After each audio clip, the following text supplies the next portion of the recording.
ஓம் ஸ்ரீ குருப்பியோ நமகா. இன்று வளர்பிறை பிரதமை திதி. நவராத்திரியை கொஞ்சமாவது ஆரம்பியுங்கள். குறைந்தது 3 படியான்னு வைத்து 10 பொம்மைகளை வைத்து ஆரம்பியுங்கள். இது மிக உபயோக நல்லதாக இருக்கும்.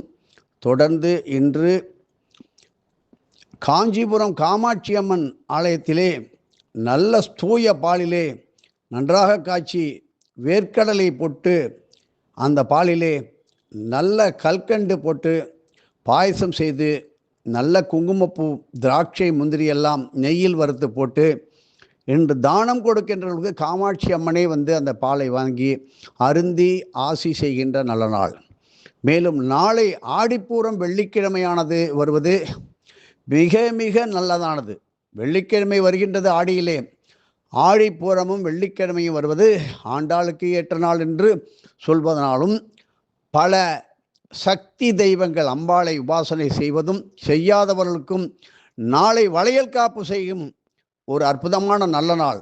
இன்றே கண்ணாடி வளையல்களை பலவிதமான சைஸ்களில் விதங்களில் வாங்கி இன்று சிறிதளவு வித என்று வெந்நீரில் கொஞ்சம் மஞ்சப்பொடியை போட்டு ஒரு 24 நிமிஷம் இருக்க வைத்து அந்த வளையல்களை 4-5 என்கின்ற விதத்திலே வாழை நாரிலே அப்படியே கொத்து 4 1 இன்ச்சு இடைவெளி விட்டு வாழை நாரில் கற்றி அதை பல நீளம் அளவுக்கு பாதுகாப்பாக கட்டிவிட்டு மறுபுறம் அதுபோல கொத்து ஒரு மாலை மாதிரி நீங்கள் ஆக்கிவிடலாம்.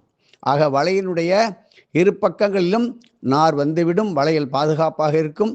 அப்படி சாத்துகின்ற வளையலை அம்பாளுக்கு சாத்தி நீல நிற ஆகாய கலர் ஸ்கை ப்ளூ ஆடையை நாளைக்கு புடவையை அம்பாளுக்கு அணிவித்து இப்படி செய்தால் வாழ்க்கையிலே எத்தனையோ பேர் குழந்தை பாக்கியம் பெரும் நிலையில் வந்து கொண்டிருக்கின்றீர்கள். எத்தனையோ பேர் தாய்மார்கள் கர்ப்ப நிலையை கருவுற்ற நிலையில் இருப்பவருக்கும் கர்ப்பமே ஏற்படாமல் தவிக்கின்றவர்களுக்கும் வளையல் காப்பு வருகின்ற அற்புத ஒரு நிலைமை வந்துவிடும். எந்த விதமான பரிகாரமும் இதற்கு தேவையில்லை. இப்படி அம்பாள் கோயிலிலே எந்த அம்மனாக உங்களுக்கு பிடித்ததோ அருகில் உள்ள அம்மனுக்கோ சென்று வழிபட்டு கொஞ்சம் தான தர்மங்களை கொடுங்கள். மங்கள பொருள்கள் தெரியும் உங்களுக்கு, மஞ்சள் குங்குமம் வெற்றிலை பாக்கு தேங்காய் இவைகளெல்லாம் கொடுத்து நல்ல மல்லிகைப்பை கொடுத்து அங்கே வருகின்றவர்கள் மனிதர்கள் என்று எண்ணிவிடாதீர்கள். அம்பாளை பல ரூபங்களிலே வந்து வாங்கி சென்றதை வாத்தியார் காட்டியிருக்கிறார். ஆகையினால் இன்று பிரதமை திதியிலே காஞ்சியிலே கண்டிப்பாக காஞ்சி காமாட்சி அந்த பாலை அருந்துகின்ற நல்ல நாள். ஆகையினால் இன்று காஞ்சிபுரத்தில் உள்ளவர்களும் அருகில் உள்ளவர்களும் இதை உடனடியாக மாலைக்குள் ஏற்பாடு செய்து அந்த காஞ்சிபுர காமாட்சி அம்மனுக்கு படைத்தோ அல்லது வேண்டிக் கொண்டோ உள்புறமோ வெளிப்புறமோ தகுந்த அனுமதி பெற்று பாலை நல்ல சூடாக காய்ச்சி ஒரு வாசனையாக கமகம என்று ஏலக்காயெல்லாம் போட்டு கொடுத்தால் ஒரு முறை வாழ்க்கையில் எவன் கொடுத்தானோ அவன் செய்கின்ற காரியத்திலே தோல்வி என்பது கிடையாது. ஆகையினால் இன்றும் நாளையும் நீங்கள் கொண்டாட வேண்டிய நல்ல நாள். இப்படி கருத்தரித்து இருக்கின்ற அத்தனை பெண்களும் காலில் இடது மற்றும் வலது காலிலே கட்டை விரல்களிலே சீந்தில் கொடியை கண்டிப்பாக கட்டிக்கொள்ளுங்கள்.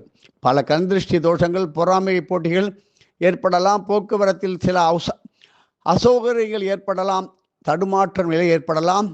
எந்த விதமான வைத்தியனாலும் கண்டுபிடிக்க முடியாத அளவிற்கு குழந்தை சக்தி வாய்ந்த பக்தி வாய்ந்த ஒழுக்கம் நிறைந்த அற்புதமான தெய்வீக குழந்தையாக நல்ல வளர்ச்சி உடைந்த முழு வளர்ச்சி கை கால்கள் முதல் ஞானம் பெறும் குழந்தைகளை பெறுவீர்கள். எதுவும் என்னுடையதல்ல, அனைத்தும் உடையதே. அருளாளா அருணாச்சலா.